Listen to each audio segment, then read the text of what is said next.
Oke, Assalamualaikum warahmatullahi wabarakatuh. Selamat pagi, salam sejahtera buat kita semua. Alhamdulillah, pada kesempatan ini kita masuk materi berikutnya adalah uji beda proporsi. Adapun sub pokok materi kita pertama pengertian, yang kedua uji chi-square, yang ketiga uji Fisher eksak, yang keempat korelasi kontingensi, dan yang kelima adalah McNemar.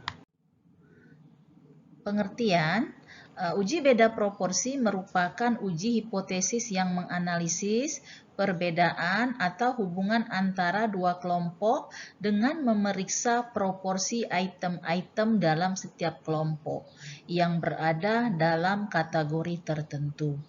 Pada tes ini, pengujian statistik didasarkan pada perbedaan dalam proporsi sampel dari dua kelompok. Diperlukan proporsi sampel kejadian di grup 1 dan proporsi sampel kejadian di grup 2. Ukuran sampel di kedua grup harus mencukupi serta distribusinya diasumsikan mengikuti distribusi normal. Chi-square. Distribusi chi-square atau chi kuadrat, tulisannya X pangkat 2 begitu, digunakan untuk membandingkan nilai chi kuadrat hitung dengan chi kuadrat tabel yang kita dapat dari tabel chi kuadrat. Tabel chi kuadrat atau chi-square berguna untuk mencari hubungan antara data nominal dan pengujian normalitas data. Dengan cara pertama kita tentukan alfanya, hitung DF degree of freedom atau derajat kebebasan yaitu N-1, terus kita cari tabel tersebut atau nilai tersebut pada tabel chi-square. Contoh, diketahui alfanya 0,05 dan N-nya 10. Berapakah nilai chi kuadrat tabelnya? Maka dengan menggunakan tabel chi kuadrat diketahui nilainya adalah 16,92. Caranya kita buka tabel chi-square, sekali lagi kita lihat alfanya, pada tabel itu alfa ada 0,995 sampai 0,1. Jadi dia nantikan chi-square itu ada yang di sebelah kiri dan sebelah kanan. Di sini kita lihat alfanya. Pada contoh perhitungan tadi, alfanya 0,05. N-nya 10 dikurang 1 berarti 9. Maka kita lihat pada kolom 0,05 baris atau row 9 nilainya 16,92. Itulah nilai chi-square pada tabel. Kegunaannya pertama, untuk mendapatkan adanya hubungan atau pengaruh dua variabel nominal. Jadi kita menguji uji independen antara dua variabel. Yang kedua, kita bisa menilai kuatnya atau derajat hubungan antara variabel yang satu dengan variabel nominal lainnya yang dinyatakan dengan lambang C besar itu adalah koefisien of contingency. Terus dapat untuk menaksir simpangan baku, menguji homogenitas, menguji proporsi untuk data multinomial, menguji kesesuaian antara data hasil pengamatan dengan model distribusi data tersebut diperoleh, serta yang terakhir menguji model distribusi normal berdasarkan hasil pengamatan. Pada kesempatan ini kita akan fokus kegunaan chi-square pada poin pertama, mendapatkan hubungan dan menilai kuatnya derajat hubungan. Perhitungan nilai ekspektasi. Jadi dalam chi-square ada istilah nilai ekspektasi atau harapan ya ekspektasi dan nilai observasi atau pengamatan. Nilai ekspektasi adalah nilai yang diharapkan terjadi sesuai dengan hipotesis penelitian. Sekali lagi, sesuai dengan hipotesis penelitian, bukan hipotesis statistik ya. Nah, nilai ekspektasi ini diperoleh dari perkalian nilai marginal kolom dan baris bersangkutan di mana posisi sel tadi dibagi N keseluruhan atau grand total. Simbol hasil pengamatan itu O atau observed dan simbol nilai ekspektasi itu E, expected. Sehingga rumus chi-square adalah sigma. Sigma itu keseluruhan buka kurung observasi, observed dikurang ekspektasi dikuadratkan dibagi expected. Nah, ada istilah koreksi Yates test. Nah, yaitu faktor koreksi nilai mutlak O dikurang E dikurangi setengah. Ya, itu rumusnya. Koreksi Yates itu dalam kurung nilai mutlak O dikurang E dikurang setengah dikuadratkan dibagi E.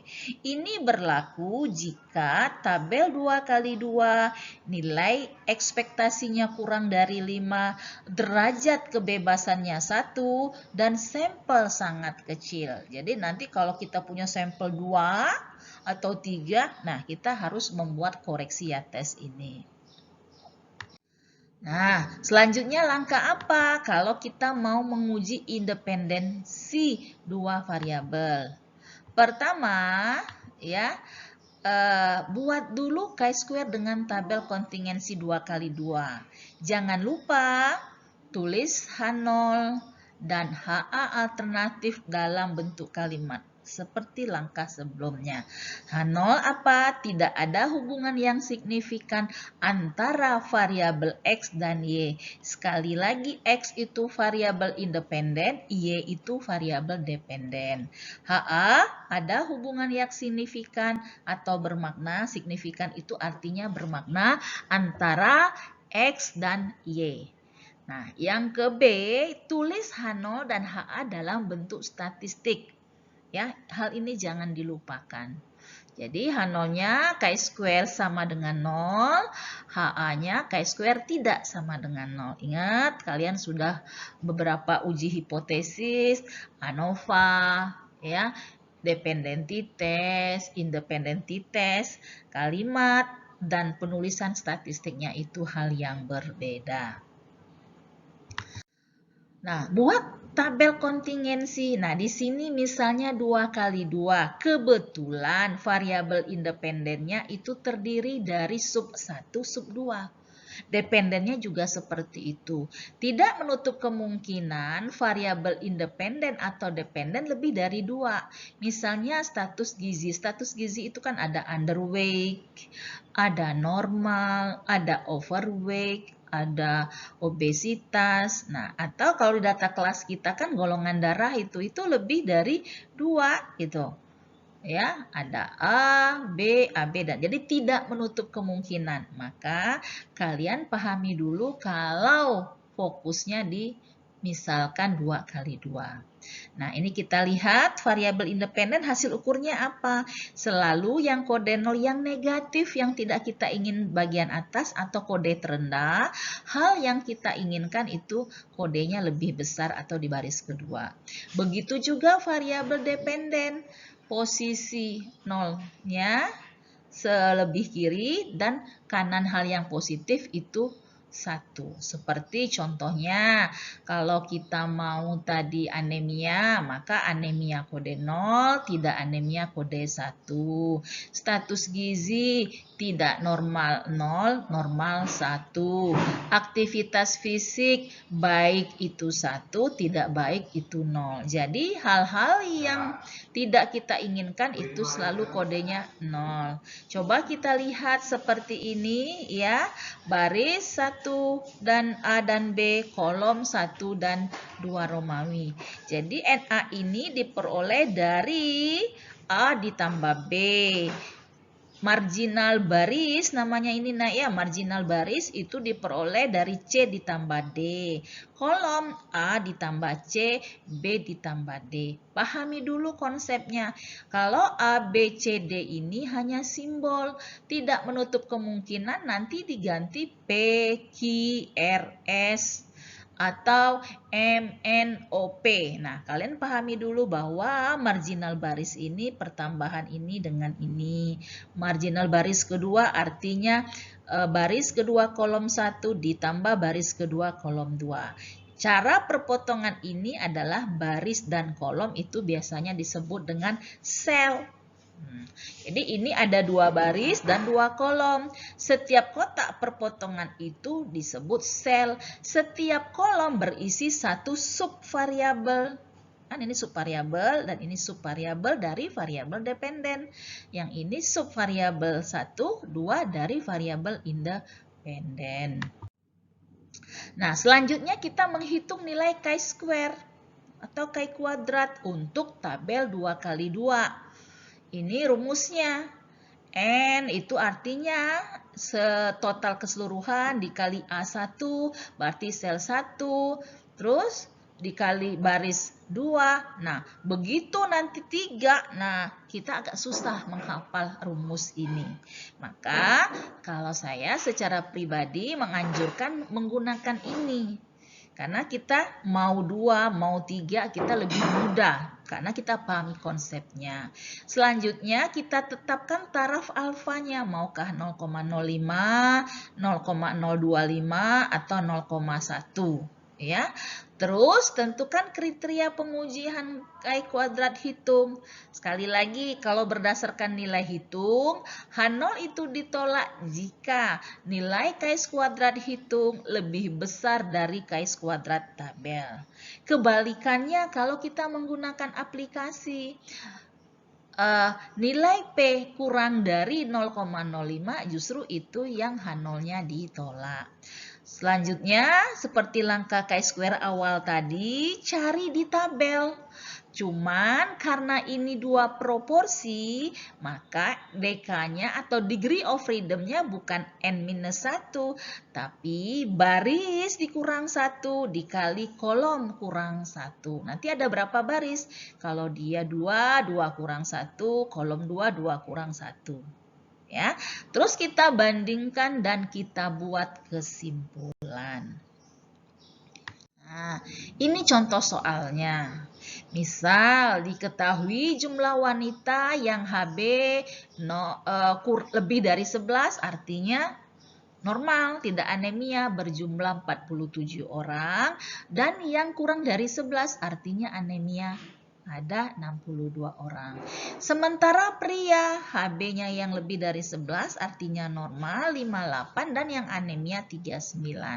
Pertanyaannya, apakah ada hubungan yang bermakna antara jenis kelamin dengan status HB? Jangan dibalik HB dengan jenis kelamin, ya, tapi jenis kelamin ke status HB karena memang yang punya cenderung anemia itu adalah perempuan lebih besar dibanding laki-laki. Jangan dibalik anemia menentukan jenis kelamin, tidak seperti itu. Makanya kalian dibekali oleh konsep-konsep teoritis beberapa mata kuliah. Oke, selanjutnya bagaimana penyelesaiannya? Sekali lagi, ya, jangan lupa buat dalam bentuk kalimat. Karena nanti begitu tahu, nggak tahu kesimpulannya apa ya. Sering terjadi mahasiswa pada tugas akhir ditolak. Iya ditolak, kesimpulannya apa? Ditolak, Bun. Iya ditolak, kesimpulannya apa? Kalau yang H0 ditolak, kesimpulannya terdapat hubungan yang bermakna. Kalau gagal ditolak atau diterima, tidak terdapat hubungan. Jadi langkahnya seperti yang tadi, buat dalam bentuk kalimat, buat dalam bentuk statistik, buat dalam tabel kontingensi. Kenapa Bunda tidak menganjurkan menghafal tadi N, A, begitu PQ kalian bilang, Bun nggak ada itu rumusnya Bun, karena di rumus Bunda itu AB, padahal di situ PQ. Jadi pahami ya jenis kelamin, sekali lagi yang berisiko yang mana? Perempuan, laki-laki di bawahnya. Jangan dibalik, karena nanti kita mau ketemu yang 0 ketemu 0 di sini. Nah, jadi kita isi seperti tadi, data tadi. Kadang-kadang di kasus tidak semua lengkap. Karena kalau dia diketahui grand total atau jumlah, dikasih data 1, berarti yang ini kan bisa kita cari dengan cara yang ini dikurangi 101. Begitu juga sebaliknya. Kalau yang diketahui 97, kalau 39, 58 tidak dikasih data, kita tutup datanya, kita bisa menghitung, yaitu 97 dikurang 39. Oke, nah setelah kita tahu yang di atas ini yang hitam itu namanya nilai observasi, observat. Nah kita hitunglah E1 tuh di sini. E1 jumlah barisnya berapa? 109. Jumlah kolomnya 101. Maka 109 kali 101 dibagi 206 dapatnya 53. E2 109 dikali 105 dapatnya 56. Dan E3 97 dikali 101 itu dibagi 206 dapatnya 48. Begitu juga yang E4 97 dikali 105 dibagi 249. Sekali lagi ya, misalnya E4 ini barisnya di sini, kolomnya di sini. Jangan hati-hati. Apa maksudnya begini? Jangan mengali ini dikali ini. Ya, ini punyanya si ini. Jadi cari di mana posisi kolom angka observasi terdapat. Oke, kita teruskan. Nah, kita masuk yang hitung tadi, Nak. Karena kita sudah dapat nilai observasi masing-masing sel. Nah, 62 dikurang 53 dikuadrat dibagi 53. 47 ini sel 1, hasil ini kan dia sigma, artinya seluruh sel. Ini sel 1, sel 2, sel 3, sel 4. Kalau selnya ada 8 ya 8 kali. Kalau 2 kali 3 ya 6 kali. Nah, terus hasil-hasil tersebut dijumlahkan, didapatlah angka ini. Inilah rumus sigma tersebut. Tapi kalau ABCD begitu 3 sel, B yang mana? Pusing. Tapi kalau tadi dengan konsep dibantu dengan tabel akan lebih mudah kita ingatkan. Nah, selanjutnya setelah kalau kita dapat nilai KS kuadrat hitung, kita lihat di tabel. Nilai kritis tabel KS kuadrat pada alfa 0,05 dengan DK, degree of freedom 2 baris kurang 1, kolom 2 kurang 1 menunjukkan 3,84. Nah, berarti nilai KS kuadrat hitung kita lebih besar dari nilai KS kuadrat tabel. Maka H0 kita ditolak. Apa kesimpulannya? Terdapat hubungan yang bermakna atau yang signifikan antara jenis kelamin tadi dengan status HB. Ya, itu konsep chi-square. Oke, kita coba lanjutkan lagi.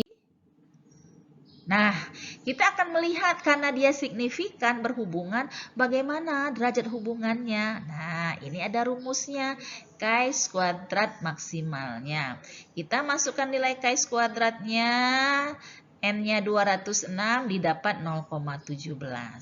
Bandingkan dengan C maksimal. C maksimal ada rumusnya lagi, yaitu akar M dikurang 1 dibagi M.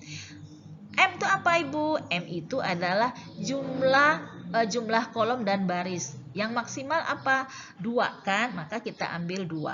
Dilihat M tertinggi. Nanti kalau 3 maka 3 tertinggi yang kita ambil. Kalau ada misalnya 2 kali 3 atau 3 kali 2. Nah di sini kebetulan 2 kali 2. Maka cek maksimalnya adalah 0,707. Kita lihat. 0,17 kita arahkan ke 0,707, nggak sampai setengah kan, atau tidak sampai 50%-nya. Maka kita menganggap hubungan pada kasus ini masih lemah. Jadi hubungan jenis kelamin dengan status anemia itu masih lemah. Ya, kalau dia mendekati tadi misalnya dapatnya 0,6 berapa, berarti dia kuat. Atau 0,4 sekian, atau lebih dari 50% itu sedang. Jadi lebih dari 75 itu kuat, antara 50% sampai itu dia kita kategorikan sedang. Kurang dari 55% ini kan malah kurang ya. Maka kita katakan pada kasus ini hubungannya lemah. Pada kasus ini ya, nanti kalau kita coba pada kasus yang lain bisa saja hubungannya sedang atau kuat. Jadi sangat-sangat tergantung dengan data yang kita peroleh. Nah, ini kasus praktiknya. Ada kasus praktiknya, seorang peneliti ingin mempelajari hubungan merokok dengan risiko CA paru pada pedagang. Diketahui jumlah pedagang yang merokok 21 orang, yang tidak merokok 99 orang. Berdasarkan pemeriksaan dari 120 pedagang yang positif menderita CA paru 30 orang. Ya, hati-hati Kak baca kalimatnya. Nah, terus 30 orang dan pedagang yang tidak menderita paru, tidak merokok itu 80. Jadi semua data itu tidak ada di situ. Tadi kalian mainkan selisihnya. Begitu juga di kasus nomor 2, suatu survei dilakukan pada masyarakat untuk mempelajari hubungan pemakaian masker dengan risiko mengalami infeksi COVID-19 pada 160 partisipan. Ya, masyarakat yang tidak menggunakan masker itu ada 56 dan yang menunjukkan positif itu 24. Jadi, sementara jumlah masyarakat yang terinfeksi itu 80. Maka lakukan analisis chi-square untuk membuktikan hipotesis yang menyatakan ada hubungan pemakaian masker dengan risiko mengalami infeksi COVID. Oke, silahkan dicoba dikerjakan.